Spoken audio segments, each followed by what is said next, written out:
आज मैं आपको 2019 की हॉरर ड्रामा फिल्म दिखाऊंगा जिसका शीर्षक नीचे दिया गया है। आगे स्पॉइलर है, सावधान रहें और अपना ख्याल रखें। जेनिफर शुक्रवार की रात को दफ्तर में बचे आखिरी लोगों में से एक है। वह वैलेंटाइन डे पर अपने पूर्व मंगेतर से मिलने के लिए विस्तारित सप्ताहांत के लिए न्यूयॉर्क के लिए विमान पकड़ने जा रही है। इसलिए वह उसे एक ईमेल लिखती है। वह अपनी उड़ान के लिए देर नहीं करना चाहती है, इसलिए वह कैंडी का एक गुच्छा लेती है और दफ्तर से निकल जाती है। साथ ही साथ गाय भी काम से जाने के लिए तैयार हो रहा है। वे दोनों एक ही समय पर लिफ्ट का इंतजार करते हैं। जेनिफर 39वीं मंजिल पर पहुंचती है और वह 42वीं मंजिल पर उसके साथ जुड़ जाता है। गाय तुरंत उसके साथ बातचीत और मजाक करना शुरू कर देता है। वह जवाब देती है, लेकिन बातचीत करने में दिलचस्पी नहीं दिखाती। जब लिफ्ट अचानक रुकती है तो गाय उसे दीवार पर बनी एक नक्काशी दिखाता है। वह चाबियां और अलार्म बटन आजमाता है, लेकिन कुछ भी काम नहीं करता है, भले ही लिफ्ट में बिजली अभी भी चालू हो। लड़का दरवाजा खोलने की कोशिश करता है, लेकिन वह भी काम नहीं करता। वे पूरी तरह से चालू कैमरे की ओर हाथ हिलाने की कोशिश करते हैं और फिर भी कोई उनकी कॉल का जवाब नहीं देता। इससे भी बदतर बात यह है कि उनके किसी भी फोन में सेवा नहीं है, क्योंकि वे 4 मंजिल नीचे हैं। जेनिफर सोचती है कि बिल्डिंग की सुरक्षा कहाँ है। उसे चिंता है कि वह अपनी उड़ान चूक जाएगी। 15 मिनट बाद वे मदद के लिए पुकारने और दरवाजा पीटने की कोशिश करते हैं, लेकिन कोई भी उनकी आवाज़ नहीं सुन पाता। लड़के को लगता है कि शायद भागने का कोई रास्ता हो, इसलिए वह अजीब तरीके से उसके कंधों पर चढ़ जाती है और वे लिफ्ट की छत की जांच करते हैं। उसने अपने हाथ को छत पर थोड़ा टकराते हुए सुना, इसलिए उसने उसे नीचे उतार दिया। 1 घंटे बाद जेनिफर को एहसास होता है कि वह कभी भी अपनी उड़ान नहीं पकड़ पाएगी। और भले ही लड़का माहौल को हल्का करने के लिए मजाक करता है, लेकिन वह बस हर चीज़ और हर किसी को कोसती है। वे आखिरकार एक दूसरे का परिचय देते हैं और उस मजाक को जारी रखते हैं जो लड़के ने लिफ्ट में कदम रखते ही शुरू कर दिया था। क्योंकि जेनिफर के थर्मस में पानी नहीं है, इसलिए गाय उसे अपनी बोतल देता है, लेकिन वे मजाक करते हैं कि उन्हें उसके पास रखी शराब को खोलकर देखना चाहिए। दोनों को एहसास होता है कि उनके बैग में बोतल खोलने वाले उपकरण हैं और वे इस पर हंसते हैं। वे शराब नहीं खोलते, लेकिन वह उसके पानी को सांत्वना पुरस्कार के रूप में स्वीकार करती है, क्योंकि उसके पास कोई वास्तविक भोजन नहीं है। जेनिफर गाय को कुछ कैंडी देती है। उसे लगता है कि उन्हें अपना राशन बचाकर रखना चाहिए, क्योंकि वे मंगलवार तक लिफ्ट में फंस सकते हैं। 4 घंटे बाद जेनिफर को पेशाब करना पड़ता है और वह उसे रोकने की बहुत कोशिश करती है, क्योंकि उसे गाय के सामने ऐसा करने में शर्म आती है। वह उसे अपने कोट के ऊपर कोने में जाने के लिए कहता है और जब वह मना करती है तो गाय उसे अपने थर्मस में पेशाब करने का सुझाव देता है। वह उसे अपनी आंखें बंद करने और अपने कान ढकने के लिए कहती है। गाय भी गाना शुरू कर देता है और वह आखिरकार पेशाब कर देती है। उसके बाद वह लिफ्ट वॉल्स पर ड्राइंग में शामिल हो जाती है। कुछ समय बाद वे एक खेल खेलते हैं और अधिक व्यक्तिगत चीज़ों के बारे में बात करना शुरू करते हैं। गाय उसे बताता है कि उसके पास कोई नहीं है जो उसकी तलाश करेगा, क्योंकि वह अपनी नौकरी के प्रति बहुत जुनूनी है। जेनिफर कहती है कि वह भी वैसी ही है। वह उसे बताती है कि वह न्यूयॉर्क में किसी को आश्चर्यचकित करना चाहती थी, लेकिन वह शायद उसे आने भी नहीं देना चाहता था। गाय को लगता है कि अब समय आ गया है कि वे शराब खोलें और उसे थमा दें। वे तब तक पीते हैं जब तक कि वे मर न जाएं। फिर भी बहुत बाद में वे एक दूसरे का चित्र बनाकर और करीब आकर व्यस्त रहते हैं। लड़का कबूल करता है कि उसने उसे पहले भी ऑफिस बिल्डिंग में देखा था। उसने यह बात इसलिए नहीं बताई क्योंकि वह एक स्टॉकर की तरह नहीं दिखना चाहता था और उसे असहज महसूस नहीं कराना चाहता था। सहज, वह इसे उतना बुरा नहीं मानती जितना उसने सोचा था। वास्तव में वह इस पर हंसती है। वे अपने चित्र समाप्त करते हैं और उन्हें एक दूसरे को दिखाते हैं। उसका चित्र ज्यादा मजाकिया है, जबकि उसका चित्र ज्यादा गंभीर है। जेनिफर माफी मांगती है और चित्र की एक तस्वीर लेती है। कहती है कि अगर वे बच गए तो वह इसे अपना प्रोफाइल चित्र बनाएगी। इसके बाद वे खाने के बारे में बात करते हैं और चूंकि वे दोनों भूखे हैं, इसलिए वह लड़के से विषय बदलने के लिए कहती है। वह अलग अलग चीज़ों की सूची बनाता है और वह प्यार करने के बारे में बात करना चुनती है। उठती है और अपना कैमरा उस पर घुमाती है और पूछती है कि उसने पहले सबसे गंदी जगह कहाँ प्यार किया है।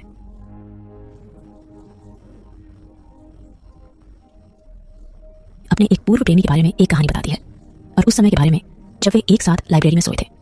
जब लड़के की बारी आती है तब भी उसे अपनी कहानी बताने का मन नहीं करता, क्योंकि उसे लगता है कि उसके पास कोई दिलचस्प कहानी नहीं है। जेनिफर उसे एक कहानी बनाने के लिए कहती है। लड़का एक हॉट लड़की के बारे में कहानी बताता है जो काम के दौरान, पिकनिक के दौरान उसके साथ रहना चाहती थी। वह कहता है कि वे नशे में थे, कार में बैठे और वह कपड़े उतारने लगी। गाड़ी चलाते समय गाय फिर से अजीब और असहज हो जाता है। जेनिफर से कहता है कि वह उत्तेजित हो गया है और उसे रुकना पड़ा। वह माफी मांगता है क्योंकि उसे लगता है कि उसने एक सीमा पार कर ली है, लेकिन वह कहती है कि ठीक है। गाय उसके पास अजीब तरीके से जाता है और उसे चूमता है, फिर उसके कपड़े उतारने लगता है। वे लिफ्ट में प्यार करते हैं। गाय उसे बताता है कि वह उससे प्यार कर सकता है, लेकिन वह उससे दूर हो जाती है। जेनिफर उसे बताती है कि वह अपने पूर्व प्रेमी के साथ फिर से मिलना चाहती है। यही कारण था कि वह न्यूयॉर्क जाकर उसे सरप्राइज देना चाहती थी, ताकि सब कुछ ठीक हो जाए और सब कुछ बेहतर हो जाए। गाय के विपरीत वह सोचती है कि भले ही उनका मिलन मजेदार रहा हो, लेकिन उन्हें इसे सामान्य ही रखना चाहिए, क्योंकि उसके और उसके पूर्व के बीच जो कुछ भी है वह वास्तविक है। जेनिफर उसके साथ ईमानदारी से बात करती है कि वह कैसा महसूस करती है और उसका पिछला रिश्ता कैसा था। दूसरी ओर गाय को लगता है कि वे एक दूसरे से जुड़ गए हैं और उसका पूर्व उसके लायक नहीं है। वह गुस्सा हो जाती है क्योंकि वह अभी भी उससे प्यार करती है और गाय से कहती है कि जब वे लिफ्ट से बाहर निकलेंगे तो वे बस अपनी अलग अलग जिंदगी में वापस चले जाएंगे। गाय इस बात पर जोर देता रहता है कि उन्हें साथ रहना था और वह रोने लगता है क्योंकि वह अलग थलग महसूस करता है, भले ही वे एक साथ एक बॉक्स में बंद हों। अचानक उसके अंदर कुछ हलचल होती है और जेनिफर इसे महसूस कर सकती है। गाय उसे सच बताना शुरू करता है कि वह कौन है। उसने उससे झूठ बोला कि वह कहाँ काम करता है और उसका नाम भी। आदमी ने उसे बताया कि उसने न केवल उसे देखा बल्कि उसने वास्तव में उसे हर दिन काम पर देखा। वह अपना फोन निकालता है और जेनिफर को सुरक्षा तस्वीरें दिखाता है जिसमें उसने समय और तारीखें सूचीबद्ध की हैं। उस आदमी के पास उस रात लिफ्ट में चढ़ने का एक वीडियो भी है। जेनिफर डरी हुई है। वह उसे बताता है कि वह वास्तव में बिल्डिंग का सुरक्षा गार्ड है और जब वह समझाता है कि कोई भी कभी भी लोगों को नोटिस नहीं करता है तो वह गुस्सा हो जाती है। उसे पसंद है। वह उसे पहचानती भी नहीं थी, भले ही वह फ्रंट डेस्क पर काम करता है। उसे लगता है कि वह उसे उसके पूर्व प्रेमी से ज्यादा जानता है और उसे बताता है कि उसने उस रात जो कुछ भी हुआ उसकी योजना बनाई थी। वह आदमी चाबी निकालता है और लिफ्ट को खोलता है। जेनिफर को यकीन नहीं होता कि उसने उसके साथ क्या किया और कहती है कि वह पुलिस को बुलाएगी और जेल में सड़ेगी। उसे यह पसंद नहीं है, इसलिए वह उसे पकड़ लेता है और वे हाथापाई करने लगते हैं। लड़ाई के दौरान जेनिफर लिफ्ट की चाबी तोड़ देती है। वे लड़ते रहते हैं और वह अपने जूते से उसे नीचे गिरा देती है। जेनिफर को डर है कि उसने उसे मार दिया है, इसलिए वह उसे देखने के लिए उसके पास जाती है। तभी वह अचानक कूदकर उसे नीचे गिरा देता है। वे दोनों लिफ्ट में बेहोश रहते हैं। थोड़ी देर बाद जेनिफर जागती है और पाती है कि आदमी पहले से ही होश में है। वह उससे पूछती है कि उसने ऐसा क्यों किया। उसका तर्क यह है कि वह उसे हर चीज से दूर करना चाहता था ताकि वे मानवीय स्तर पर जुड़ सकें। वह कहता है कि उनके बीच सिर्फ डेट नहीं थी बल्कि पूरा रिश्ता था। सप्ताहांत में लिफ्ट में फंसी जेनिफर सोचती है कि वह बच नहीं पाएगा क्योंकि कोई ना कोई उन्हें बाहर निकालने जरूर आएगा। दुर्भाग्य से उसे पता चलता है कि उस आदमी ने उस सप्ताहांत के लिए सभी शिफ्ट ले ली हैं और 2 अन्य गार्ड विस्तारित सप्ताहांत समाप्त होने तक नहीं आएंगे। मंगलवार को जेनिफर पूछती है कि वह क्या करे। वह कहता है कि वह जेल वापस जाने के बजाय उसे मार डालना पसंद करेगा। वह कहता है कि उसने उसे कभी कुछ करने के लिए मजबूर नहीं किया, लेकिन जेनिफर उसे बताती है कि उसने उसका अपहरण कर लिया है। यह उसे गुस्से में भर देता है। जब वह शांत हो जाता है तो वह जेनिफर द्वारा अपने पूर्व प्रेमी के लिए खरीदा गया उपहार खोलता है। उसे बैग में एक शर्ट और एक बॉक्स मिलता है। वह आदमी शर्ट पहनता है और जेनिफर से उपहार का बाकी हिस्सा खोलने के लिए कहता है।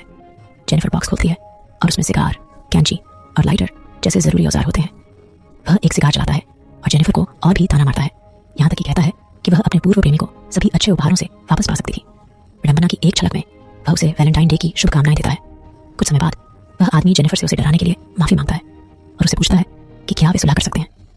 वह एक और मौका मांगता है और उसे कहता है कि उसे तुरंत जवाब देने की जरूरत नहीं है बल्कि इसके बारे में सोचना चाहिए। वह आदमी लिफ्ट में चल रहे ट्रैवल विज्ञापन पर टिप्पणी करते हुए कहता है कि वीडियो में लोग खुश दिख रहे हैं साथ में। वह जेनिफर से कहता है कि वह उसे विज्ञापन में दिखाए गए रिसोर्ट में ले जाएगा। एक दिन वह लिफ्ट में लगी नियॉन लाइट से परेशान हो जाता है जो काम नहीं कर रही है, इसलिए वह जेनिफर के थर्मस से उसे तोड़ देता है। उस आदमी को एहसास होता है कि छत के पैनल के नीचे लगे लाइट बल्ब को कभी न कभी तो बदलना ही होगा। वह सोचता है कि वह उस पैनल को हटा सकता है और लिफ्ट से बाहर निकल सकता है। जैसे ही वह थर्मस से उसे तोड़ता है, जेनिफर उसके बगल में खड़ी हो जाती है। वह जेनिफर से उसे ऊपर जाने के लिए प्रेरित करने के लिए कहता है, वादा करता है कि वह उसके लिए वापस आएगा। हालांकि जेनिफर को लगता है कि अगर वह उसे प्रेरित करे तो यह आसान होगा क्योंकि उसके पास ऐसा करने के लिए पर्याप्त ताकत नहीं है। उसे संदेह है कि वह उसके लिए वापस आना चाहेगी और वह पुलिस को बुलाएगी। जेनिफर उसे वह सब बताती है जो वह सुनना चाहता है और उसे प्रेरित करने के लिए मना लेती है। वह उसके कंधों पर चढ़ जाती है और लिफ्ट से बाहर निकल जाती है। लड़का उसे बताता है कि सीढ़ी और दरवाजा कहाँ है। खुश होकर कि वे आखिरकार भागने में कामयाब हो जाते हैं, जेनिफर पलट जाती है और उसे बीच वाली उंगली दिखाती है जिससे वह नाराज हो जाता है। जैसे ही वह सीढ़ी चढ़ती है, वह भी लिफ्ट से बाहर निकलने का रास्ता ढूंढ लेता है। लड़का कपड़ों के 2 टुकड़ों को एक साथ बांधता है और उन्हें लिफ्ट बीम पर फेंक देता है। जेनिफर पहले से ही दरवाजे की ओर बढ़ रही है क्योंकि वह ऊपर चढ़ना शुरू कर देता है। वह उससे कहता है कि उसे भाग जाना चाहिए क्योंकि अब वह मरने वाली है। जेनिफर दरवाजे के करीब पहुंचती है, तभी वह पहले से ही उस स्तर पर पहुंच जाता है जिस पर वह है और उसका पीछा करता है। वह दरवाजा खोलती है और मदद के लिए चिल्लाती है। फिर वह अचानक उसकी रक्षा करता है और उन दोनों को वापस लिफ्ट में फेंक देता है। वे दोनों बेहोश हो जाते हैं। जेनिफर सबसे पहले जागती है और देखती है कि फायर स्प्रिंकलर खुद को बाहर निकालने के लिए एक नई योजना बना रहे हैं। वह सिगार जलाकर फायर अलार्म को सक्रिय करने की कोशिश करती है, लेकिन जब वह ऐसा करने में सफल नहीं होती है तो वह एक छोटी सी आग लगाती है। जैसे ही लिफ्ट में धुआं भरता है, वह आदमी जाग जाता है और वह उसे मुक्का मारती है जिससे उसकी नाक टूट जाती है। जेनिफर उसे कपड़े के एक टुकड़े से रोकने में सफल हो जाती है। वह उसे बताता है कि फायर अलार्म नहीं बजेगा, लेकिन वे बस भीग जाएंगे और बिजली का झटका लगेगा। जेनिफर उसे गंभीर रूप से चोट पहुंचाने की धमकी देती है और उसे वह सब कुछ कबूल करवाती है जो उसने उसके साथ किया है। वह अपना कैमरा चालू करती है और खुद को शूट करती है और बताती है कि उसे क्या पता है कि क्या हुआ था।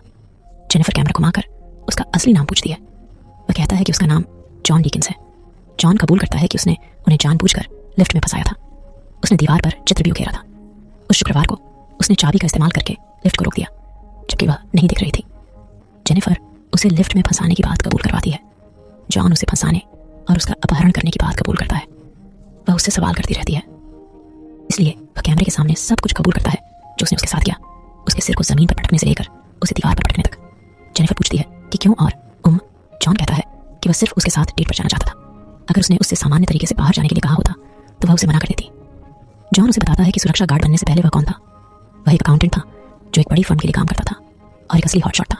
जॉन ने उसे बताया कि कार में लड़की के बारे में जो कहानी थी वह सच थी, लेकिन फिर यह कहानी उसके बताए गए तरीके से अलग तरीके से खत्म हुई।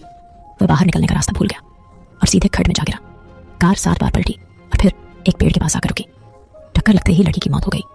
जॉन को केवल 6 महीने जेल में बिताने पड़े क्योंकि उसके पास खुद को जेल से बाहर रखने के लिए संसाधन थे। जब वह बाहर आया तो उसे केवल एक ही नौकरी मिल सकी, सुरक्षा गार्ड की। कुछ महीनों के बाद वह फिर से खुद बनना चाहता था और कुछ समय के लिए इसे महसूस करना चाहता था। जेनिफर को अभी भी समझ में नहीं आता कि उसने उसे क्यों चुना। वह कहता है कि ऐसा इसलिए क्योंकि वह बहुत अच्छी है। सोमवार आता है और वे अभी भी फंसे हुए हैं। अन्य सुरक्षा गार्डों में से एक, एडी, अपनी नई प्रेमिका को छत दिखाने के लिए इमारत में ले जाता है। जब वे अंदर जाते हैं तो वह जॉन की तलाश करता है और जब वह उसे नहीं पाता है तो वह सुरक्षा मॉनिटर की जांच करता है। एडी देखता है कि जॉन और जेनिफर लिफ्ट में फंस गए हैं, जिससे वे दोनों जाग जाते हैं। जेनिफर उससे विनती करती है कि वह उन्हें वहां से निकाल दे। वह उसे कहता है कि वह नीचे आए और उन्हें बाहर निकाले, जबकि उसकी गर्लफ्रेंड सोफे पर सो जाती है। एडी लिफ्ट में जाता है और एक रॉबर्ट से दरवाजे खोलता है। जेनिफर बाहर निकलना चाहती है, लेकिन वह उससे कहता है कि उसे पहले दरवाजे पूरी तरह से खोलने होंगे और वह वहां से चला जाता है। अचानक जॉन उसे बेहोश कर देता है। वह एडी को बताता है कि वह वहां है और वह जॉन को अपनी चाबियां देता है। जॉन उसे बताता है कि यह काम नहीं कर रहा है और एडी कहता है कि वह उनकी मदद करने के लिए चढ़ जाएगा। वह लिफ्ट में फंस जाता है और देखता है कि अंदर कुछ हुआ है। जब जॉन लिफ्ट चालू करता है और उसे 2 हिस्सों में काटता है तो वह जेनिफर को फिर से बेहोश कर देता है। फिर उसे अपनी कार में ले जाता है और उसे ट्रंक में डाल देता है। जॉन वापस इमारत में जाता है और एडी के शरीर और उसके कपड़ों को ठिकाने लगाता है। वह खुद को साफ करता है और अपनी वर्दी पहनता है, अपनी जेब में सिगार डालता है। जब जॉन फ्रंट डेस्क पर पहुंचता है तो वह सुरक्षा कैमरों से सभी वीडियो हटा देता है। एडी की गर्लफ्रेंड जाग जाती है और जॉन उसे भी मार देता है, फिर उसे भी शाफ्ट में गिरा देता है। जॉन अपनी कार में जाता है और जेनिफर को एक सुनसान जगह पर ले जाता है ताकि उसे ठिकाने लगा सके। वह तैयार होने के लिए डंपस्टर में गैसोलीन डालता है। ट्रंक खोलने से पहले जॉन जेनिफर से कहता है कि वह अभी भी उसे पसंद करता है और यह दुर्भाग्यपूर्ण है कि वे एक साथ नहीं रह सकते। जेनिफर ने नाटक किया कि वह मर चुकी है और जब जॉन कूड़ेदान के पास जाता है तो वह उसके सिर पर वार करती है, कार में बैठ जाती है और गाड़ी चलाना शुरू कर देती है। एक समय पर जब उसे ट्रेन में जलता हुआ सिगार मिलता है तो वह रुक जाती है। जेनिफर कार को पीछे ले जाने लगती है और घबराए हुए जॉन से टकरा जाती है। वह बाहर आती है और देखती है कि वह कूड़ेदान में है। जेनिफर सिगार को फिर से जलाती है और चली जाती है। फिर वह जलते हुए सिगार को कूड़ेदान में फेंक देती है, जिससे जॉन जिंदा जल जाता है।